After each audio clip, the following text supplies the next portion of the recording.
Okay, good afternoon.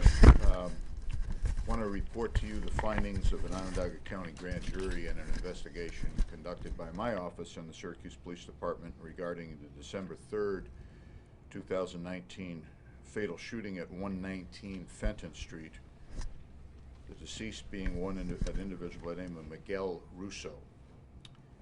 Approximately 7:50 p.m. that night, ShotSpotter, which, as you probably know, is a system designed to detect gunshots in the city of Syracuse, sounded an alert outside of 119 Fenton Street.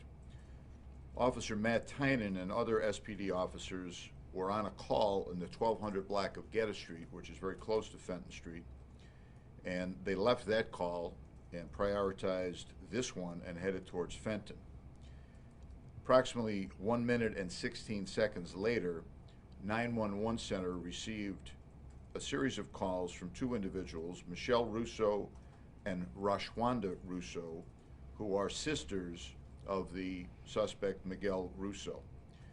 They were calling to report the shooting of a 6-year-old boy, Miguel Everson, who is the son of Rashwanda Russo, and that they were further calling to report shots fired inside of 119 Fenton Street.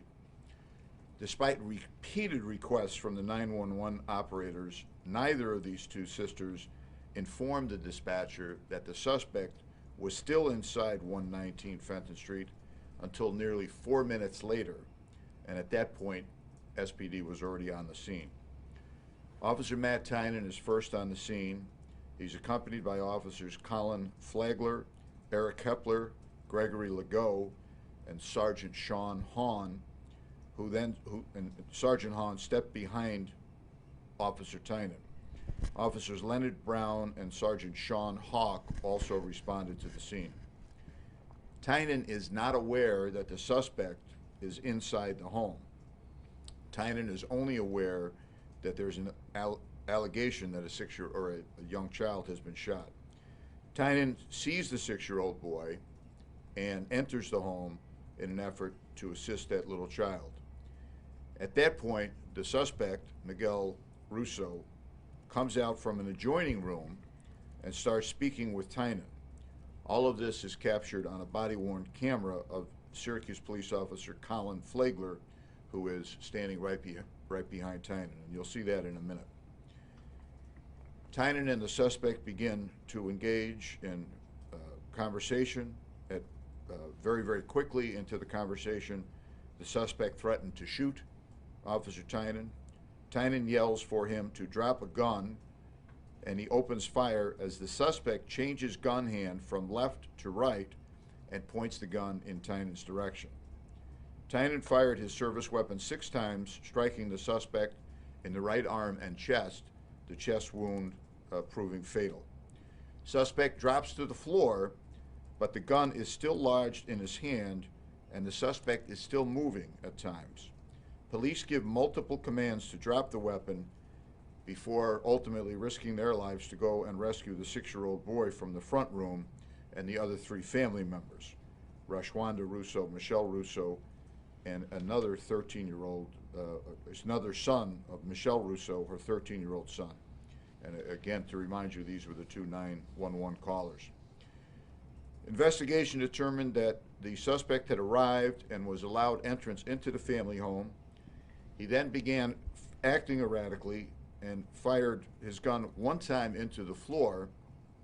Then I believe he said, "Do you trust me?"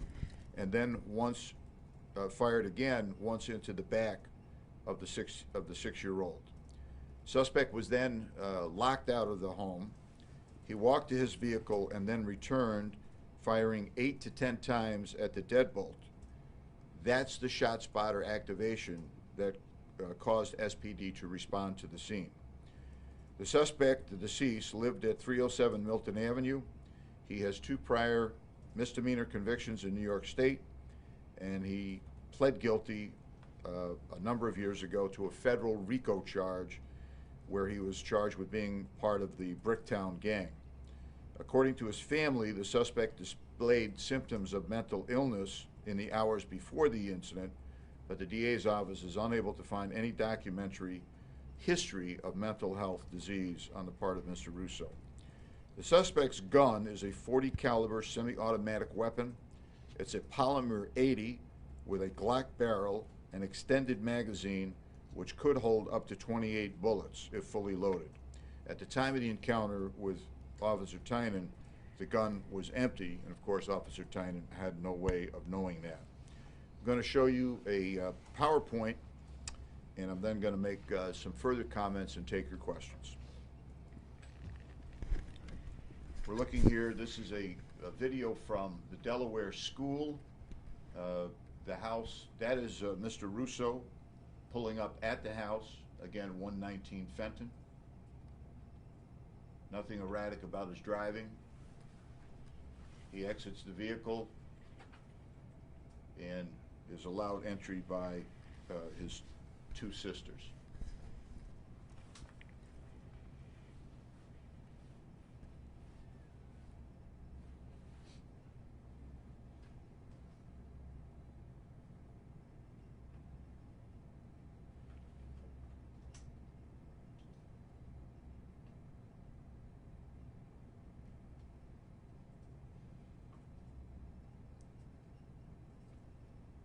There's no audio on this, as you can determine, but it's at this point that he fires the first round into the floor and then fires the second round into the back of the little boy. It was a through and through wound.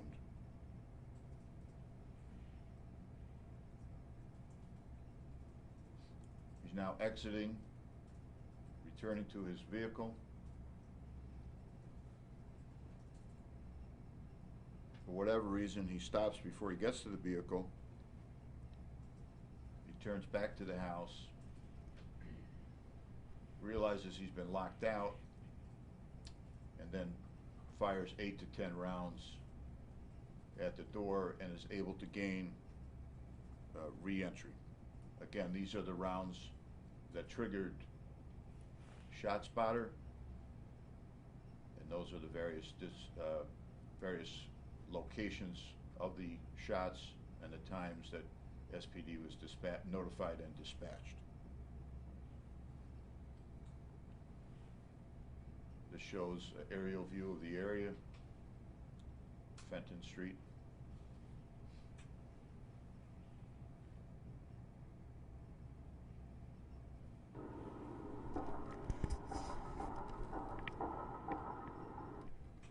That's the audio from ShotSpotter, obviously.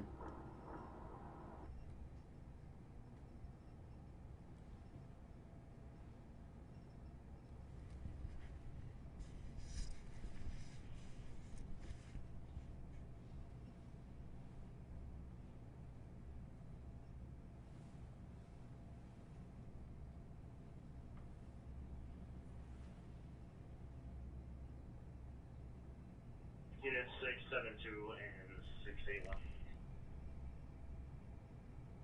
672. 81. 72, 81.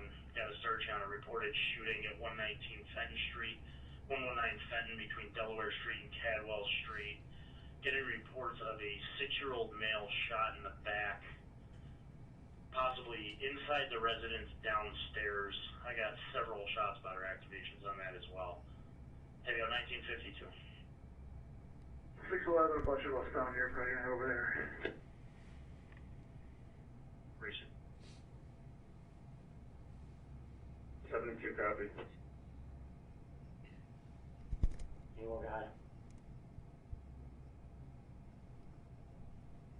6527, Roger. 52. Lead for what's the address on Fenton? I have it as 119, 119.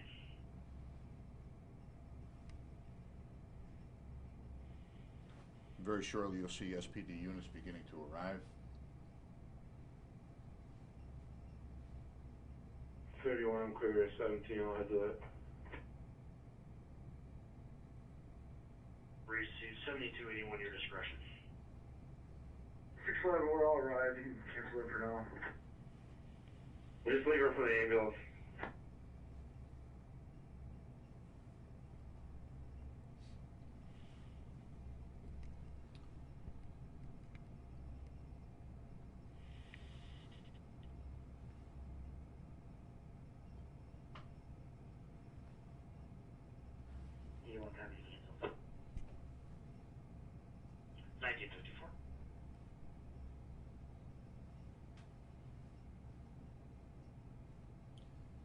see the officers are approaching the house.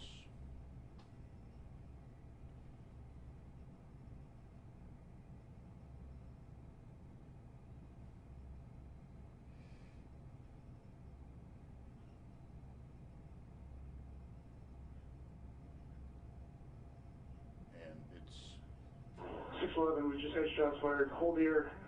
you can see the two emergency Copy. personnel reacting. Suspect possibly in the living room. Cars hold here for Fenton Street.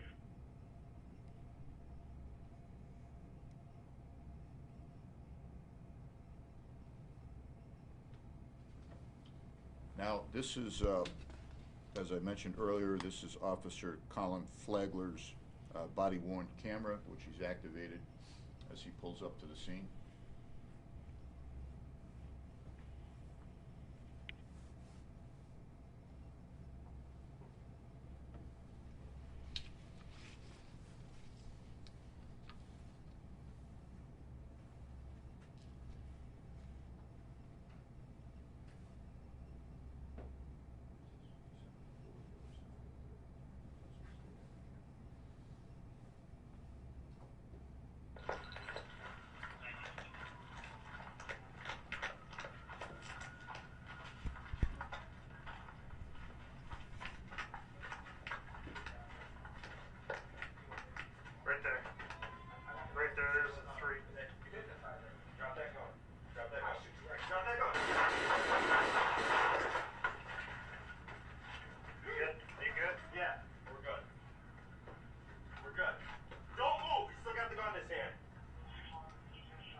Over here. Oh, where's the ambulance? The fire's right here. Please. Where do you want us to put him? Right here. It's in the back. Hang with me. Yeah. Just one part? Here, put your hand on mine.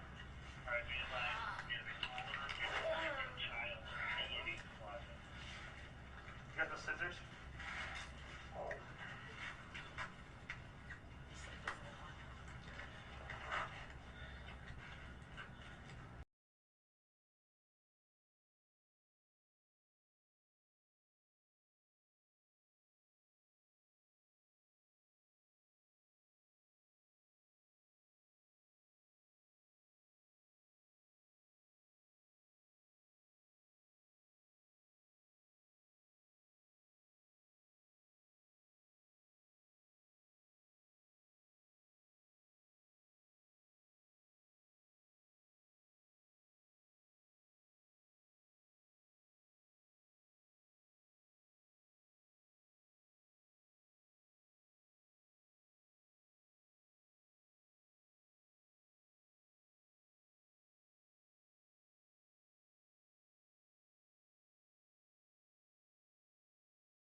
Right there.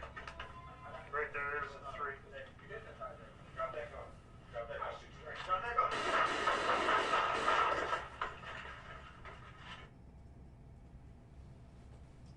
This is the incident in slow motion.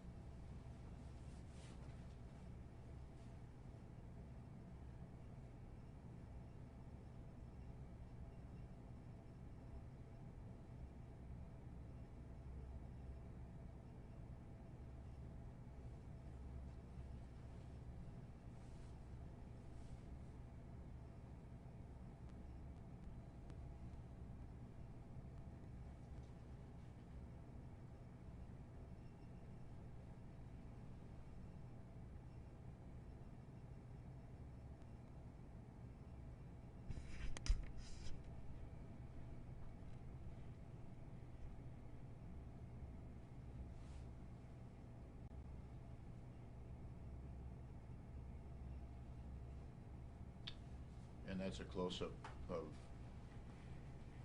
the gun in Mr. Russo's hand. We don't have any video, but every officer there indicated that he was still moving after being shot. And that's the gun that he used. Copies of that will be made available to all of you. And I just want to conclude by saying this. Obviously, an Onondaga County grand jury today concluded that Officer Tynan's actions were completely justified under New York state law, and that will be the conclusion of this matter. This case, however, is a confluence of a number of factors that really affect all Americans, and number one being violent behavior. Obviously, we mourn the loss of Mr. Russo. His family was given an opportunity to review this evidence. The only person who availed himself of that was his brother, who met with members of my staff a few hours ago, and my understanding is that the brother completely understood the officer's action. But this is the problem of violence that affects our society. Mr. Russo was involved in gang activity in his past life, and he almost killed a little boy for absolutely no reason at all. The second thing is the issue of mental health, which this society continues to deal with, and we question whether or not we're doing enough. The third thing is the prevalence of ghost guns. I've talked to you about that before. Here's a primary example of the danger of ghost guns. Second Amendment, we can talk about that till the cows came home. I'm a huge supporter of the Second Amendment. I believe it's part of the Bill of Rights. I believe it's in the Constitution for a reason. It does not support allowing people to buy ghost guns, such as Mr. Russo. And the final thing is the conduct of the SPD. I have been doing this job a long time, as you know, and I never get tired of the honor that I have of working with men like Officer Matt Tynan. What you saw here today is SPD's finest. That situation could have been far more deadly than it was, and I cannot comment enough on the bravery of Officer Tynan and his brother and sister officers who responded to that scene and saved that little boy's life. I don't have the most recent medical evaluation of little Miguel. His mother has been, I guess, uncooperative to some extent with this office. I'm not sure why, but that's her decision. And but we continue. I ask people listening to my voice, especially in the holiday season, to send your prayers out for little Miguel, that he makes a speedy and full recovery. And I'd also ask you, as you pick up the paper today, or as you turn on the news today, and you hear people shouting about how terrible police officers are and how they overreact and how they're brutal and so forth and so on, I hope you recognize that for the nonsense that it is, and I'd hope you think about the actions of Officer Tynan and how lucky we are to be served by the men and women in law enforcement in this community. Be glad to take any questions you have. I know some of you have questions off topic, which I can deal with after this, but any questions on the Fenton Street shooting? That video gives a lot of insight into what happened. Not only Yes. how the suspect was armed, threatened the officer, but also how the officer who was wearing the camera ran the little boy to the ambulance. I mean, it shows a lot about what those officers did that night, and I'd just like you to talk about what it's like to watch all that unfold. Well, the first time I saw it, I cried, because I know how badly the little boy is hurt, and I could see, I could think of myself as a father when Officer Flagler is carrying that little boy, to safety and hopefully to recovery. And you heard the little boy cry for his mommy from inside the house, and you could see how confused and dazed and sad he was, and it just made me very proud to be a DA in this town. We don't know if the 6-year-old boy remains in critical condition. Do we have any update on? He appears to be stable at this point. I did meet with his mother yesterday. I also spoke to his brother today. They're more concerned about nerve damage in one of his legs. Yeah, there's a concern about him recovering full motion. Nerve damage just in the left leg. I believe it's the left leg. Okay. Yes, But it's too early to tell. But the concern is that he might not. that's a concern, but that's why I'm asking for your prayers. He'll live, though? Has that been? Yes. Okay. Is there a relationship between the boy and the shooter? He's his uncle. He is his uncle? Yep. Is there any indication of what the motive was, why he was there that night? No, Mr. Russo took that with him to his grave. The family, particularly his mother, has indicated that in recent days he's exhibited signs of mental instability. The facts of this case speak for themselves in terms of his mental instability. There's no reason to shoot a 6-year-old boy. So that bespeaks some type of mental illness. It doesn't excuse his conduct, but you're not asking for an excuse, you're asking for an explanation. And I can't give you one. I don't know what he was, we don't have the toxicology results yet.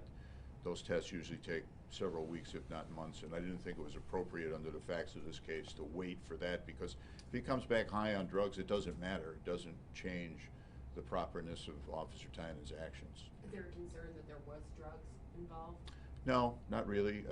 When you say concern, I mean, if he was on drugs or not, he still acted completely outside the bounds of normalcy and the penal law, and Officer Tynan's conduct was 100% proper. As a previously convicted gang member, the only way he had a gun was bypassing the law and having a ghost gun. Yeah, we'll continue to trace the history of the gun, but it's difficult, as I explained at the earlier press conference about ghost guns, because there's no serial numbers on them. But we'll look, if we can find his internet history, we'll see. But if you need a reason why ghost guns are a plague, there it is. Do you have any indication where he might have gotten it, bought it himself No, online? we're still looking into that.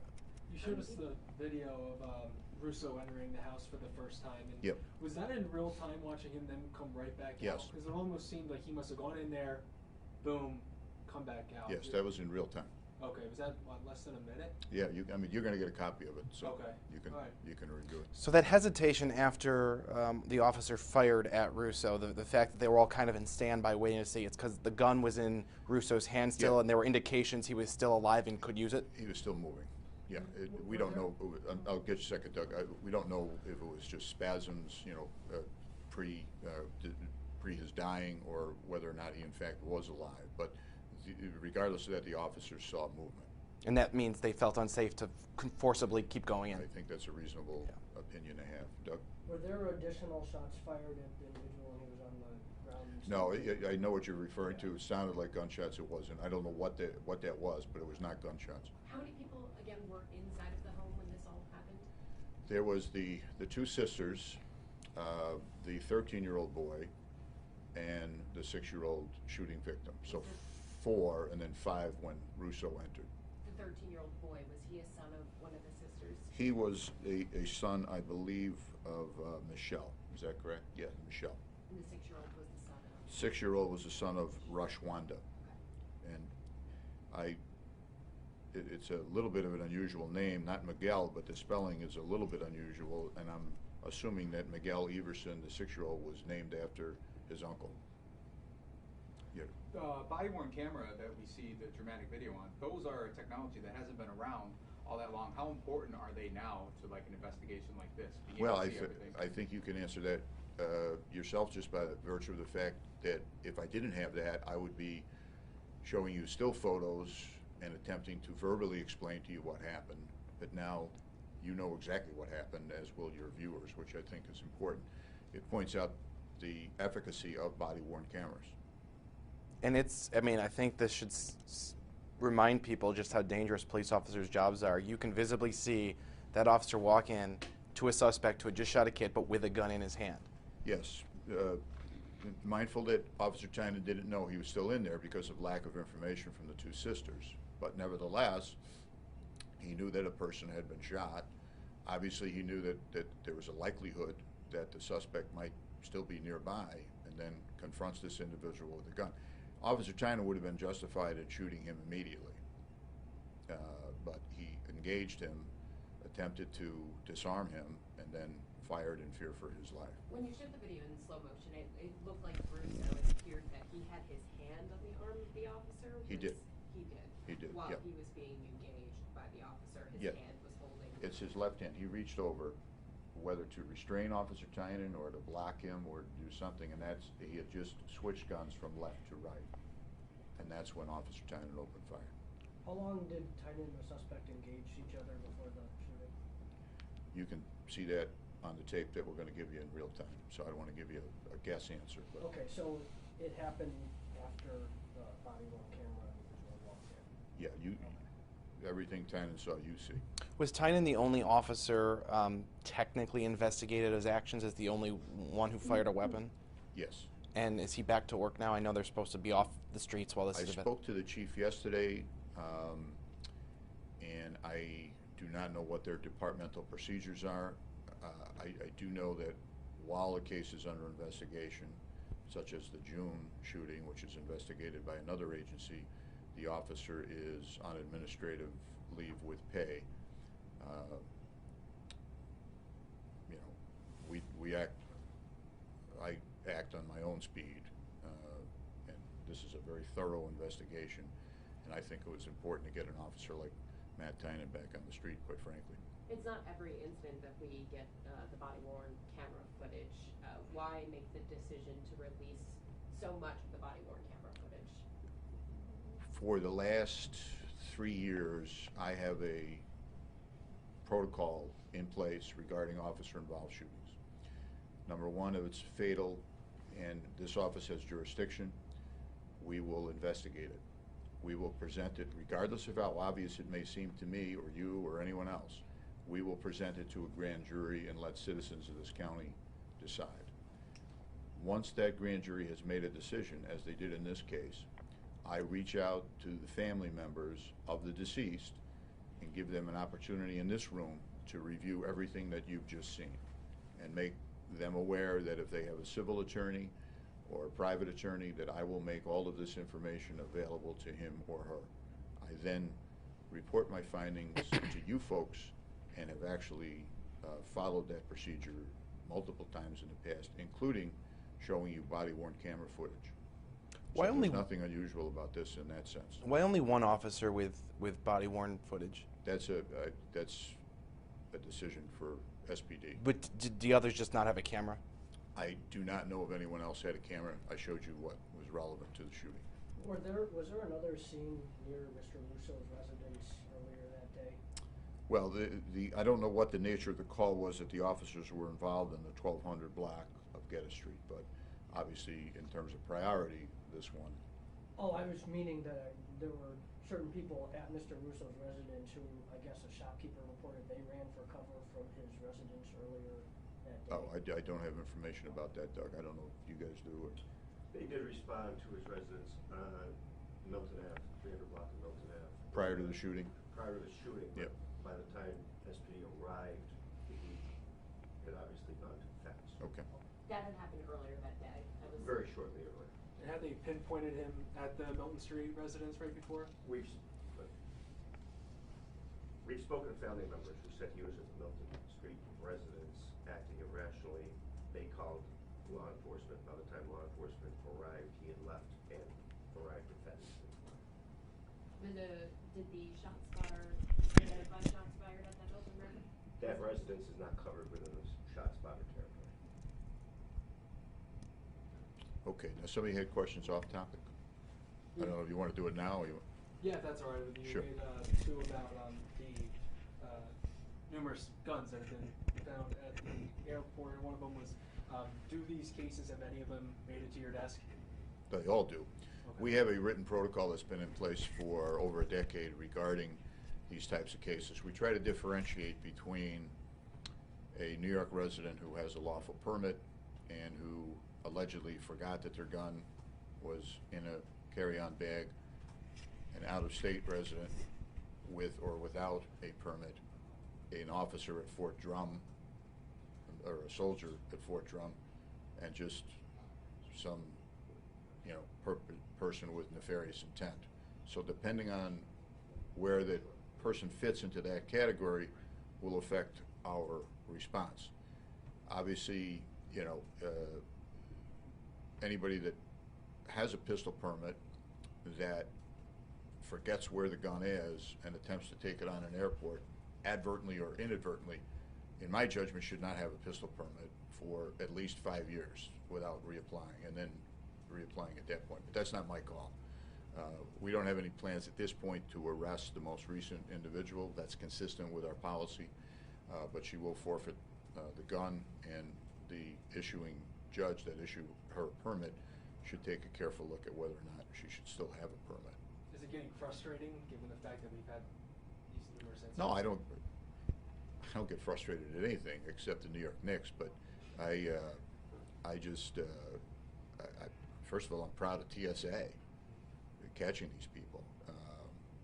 You know, I have a real concern about the individual that, you know, was, had the situation in Ithaca, and then a short time later has the same situation in Syracuse. I mean, that individual we're gonna deal with much differently than this woman.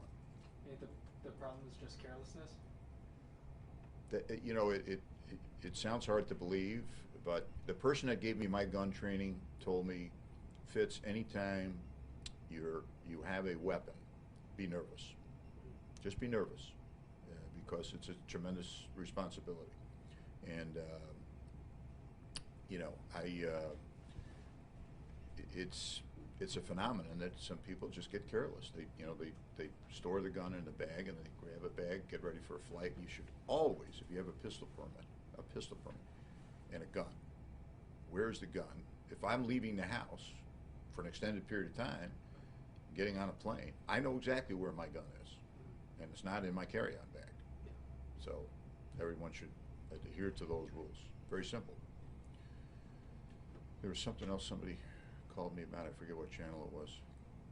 Oh, the hit and run, was it, or was it something else? Well, if you don't know, I don't care. Thank you all, and everybody have a Merry Christmas if I don't see you. Grand jury saw all but we contract. Correct.